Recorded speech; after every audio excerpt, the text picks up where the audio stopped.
আজকে রান্না করেছি কালিজিরা ফোড়ন দিয়ে বাটা মাছের ঝোল। চলুন রেসিপিটি দেখে নেওয়া যাক। প্রথমে বাটা মাছগুলোতে হলুদ, লবণ ও মরিচের গুঁড়া দিয়ে মাখিয়ে কড়াইতে পরিমাণ মতো তেল দিয়ে মাছগুলো ভেজে নিব। ভাজা হয়ে গেলে সেগুলো তুলে রেখে ওই একই কড়াইতে সর্ষের তেল, কালিজিরা ও কাঁচামরিচ ফোড়ন দিয়ে আলুগুলো দিয়ে দিব। তারপর স্বাদ মতো লবণ ও হলুদের গুঁড়া দিয়ে হালকা নাড়াচাড়া করে তাতে অল্প পরিমাণ পানি দিয়ে ঢাকা দিয়ে ঢেকে দিব।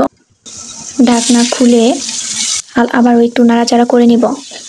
এতে করে আলুগুলো সিদ্ধ হয়ে যাবে। তারপর তাতে কাঁচা জিরা বাটা, মরিচের গুঁড়া দিয়ে মশলাগুলো কষিয়ে নিব।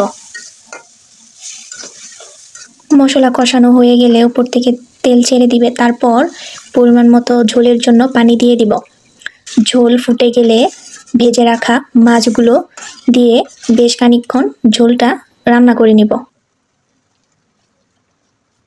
ঝোল জাল হয়ে গেলে তাতে গরম মশলা ও কাঁচামরিচ দিয়ে নামিয়ে নিলেই তৈরি হয়ে যাবে বাটা মাছের ঝোল।